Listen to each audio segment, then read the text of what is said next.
shit. Alright, so guys, I just wanted to take a brief second at the start of this video just to thank you guys for your response to my last From video. Yeah, really appreciate all your comments. And I just think while we're in this period where, obviously we have another extra week to wait until the next From episode, I think before we start getting into episode specific commentary, I think let's keep it general.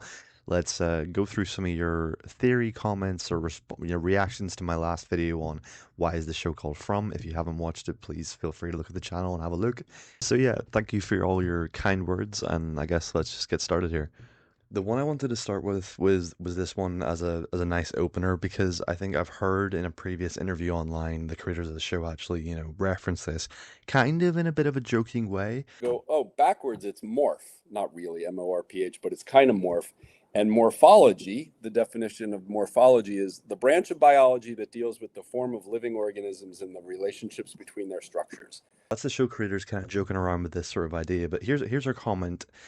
From spelled backwards is morph. That for me is a hint that points out what we are seeing here is made of more than just one story, one culture, one symbolism, one layer of reality, or one meaning only.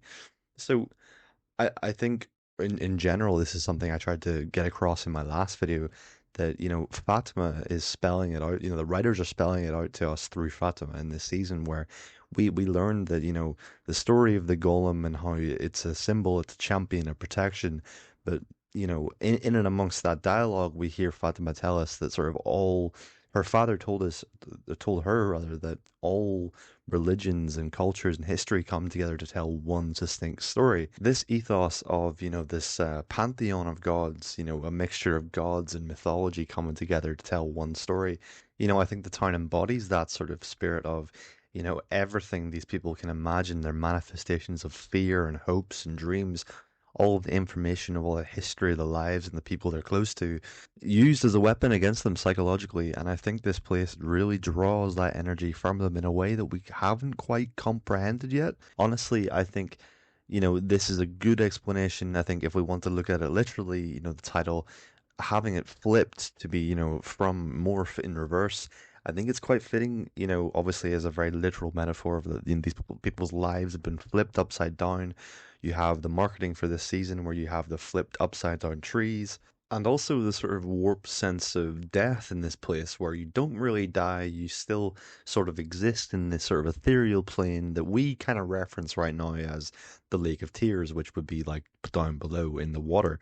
So, like usually we would reference like people would die, they would go rise to the heavens, but in this place, they die, they sort of permeate in the Fromville, and their physical essence goes into that repository of the Lake of Tears that entities such as the Man of Yellow, can literally go in and draw and take all of that information about your life and use it against the people you love.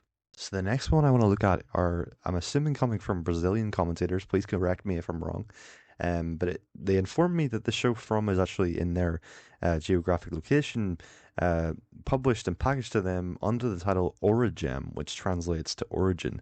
So we have to ask ourselves, okay, is this a reference to the show's title not really holding much meaning, or is this a bit of a sort of contractual issue where, it might not be the show's creators that made that decision? So let's have a look.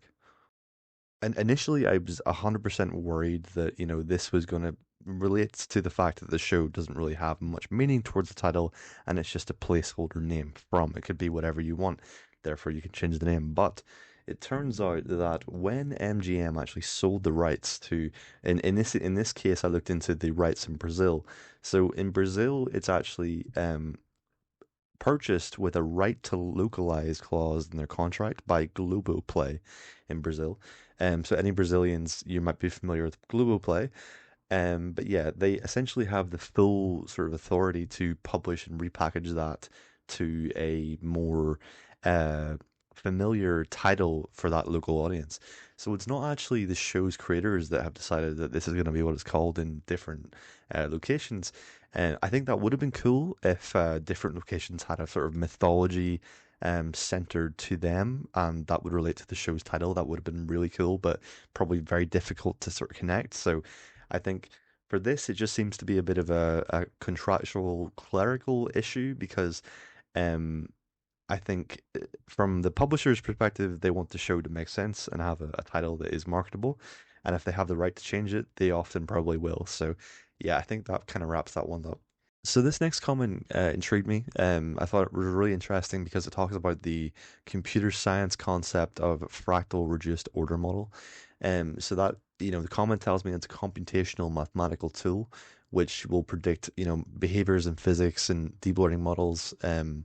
And that, Fromville, we can apply this to Fromville as a simulation, each character with a sort of, programming and task to go and do. And all of the sort of monsters, the man in yellow, the creatures, and the dolls are part of this test, and that each sort of cycle of generations of people is simply just a system update. Now, I think, while this could be a compelling theory, and it did intrigue me, when I sort of thought about it a bit more, I think this show leans itself more to the sort of physical mythology and supernatural, more akin to sort of the Feywild and Lovecraft and um, sort of mystery and intrigue and Lost, obviously, more so than a Black Mirror episode, which I think this would really apply to. Even myself, I think when I came out of university, I wrote a script very, very similar to this, where, it's a compelling simulation that you're stuck in and you don't really understand what's happening, but you're in this loop and you just sort of go through your life in this loop. I think it's cool, and I think if this was what the show sort of resulted in, it would be interesting, but kind of a bit of a letdown because I think the grander world building in this place seems to be pointing to a different kind of place. Obviously, we have the links from Jade telling us that he comes from that sort of background of IT and computer science, and he just sold I think it was an algorithm for an obscene amount of money. He had said, so look, the writers have put that in there possibly just as another way to interpret the story, but I think overall we're going in a different, slightly different direction where less science fiction, more fantasy, more horror, more mystery box, if that makes sense. So this next one intrigued me because it's sort of perspective again I hadn't thought of. There's the fairy theory, specifically that the word "fey" can be translated from Old Scottish to mean "from," but is also the plural form of fairy. Um, I actually had a look at this. I'm Irish myself, but it doesn't mean I'm an expert in Scottish folklore. But I think, from what I know, there is no Gaelic translation from the word, to get to the word "from." But I know that "fey" is used in Scottish, where you fey, that could be where you from, where you going. So look, there might be something to that, but I'm not too sure. What I'm more interested in is the second part of your comment where you talk about the faraway trees, um, that sound and function a lot like the fairy trees from European folklore, and the bottle trees are part of African folklore, as are the nail encrusted figures that surround the village with the huts in the lake. And obviously, Fatima is making a golem, which is from Jewish folklore. So I find that really interesting. I didn't know that the actual African folklore of real life, that yes, they actually do make bottle trees. It seems to be localized to the Congo region of Africa, and yeah, they again, it looks identical to what we see in From. So it's just more indication that this show is telling us that all mythologies are coming together and sort of this is a melting pot of ideas and human invention and creation. Um, and that sort of the way it uses that spiritual in our idols to taunt us and to trap us is super interesting and super apt to From as a story. And I think will be probably told eventually to us as that, the generations and the ancient status of this place, where we don't know how many generations, we've assumed the thousands of generations at this point have been in this place, this supernatural realm that they seem to exist in, and that all of these perspectives and ideas and idols and ideas of mythology from these different locations, because obviously people come from different areas of the world to Fromville, they're all important and they're all blending together to create this place. So to wrap up this video, I'm going to do one more comment, and it's going to be just based generally again on the word "from." So we have this comment that says, "Look, the etymology of the word 'from' is interesting," and I agree because when we look at the sort of preposition of "from," we go to the Old English "fram," which means forward or away, and the first thing I thought of that was for away, far away tree. Okay, there's something there. So the word "from" has Proto-Germanic roots and connects closely to the verb "fare," to go, which will signify moving forward or going away from a starting point.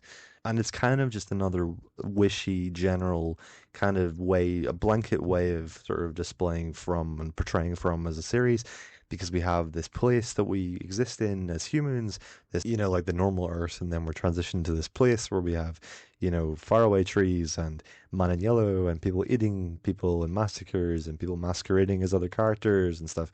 Like, I think it's really telling that I can talk about simply the title of the show for as long as I can. It's really telling of, just how lore heavy and how, deep the content. If you want to go that deep, you can. You can go down one rabbit hole and find, references to one mythology in one part of the world, and then, other side of the world, there could be something, like we have in Congo, Africa, those bottle trees. I had no idea. So it's probably littered throughout From, where we have these different references to mythology and real human behaviors in ancient cultures and stuff, across humanity, throughout From. So, I think we have to keep the eye out for that, because look, it's things that I haven't even noticed and things that I think are really going to be important towards the end of the story. But yeah, guys, I think that's really all I want to cover for now in terms of the comments from our last video. If you would like another Q&A video, please be vocal in the comments like you were before and let me know. Leave me a general comment about From while we're in this period of, the interlude between the next episode, and we can talk about general From theories in the lore of this place and really go into your guys' ideas. We're not locked into the title at all. If you have any kind of From adjacent question, and you'd like me to take a stab at it, I have probably looked at the lore of this show more than most people, and can quote a lot of the scenes probably too well. So, look, if I can put that to use and help you guys in the comments, then yeah, I'll try and do that. So, yes, thank you very much for watching, and I guess I will see you in the next From videos. So yeah, I'll see you in the comments. Thanks, guys.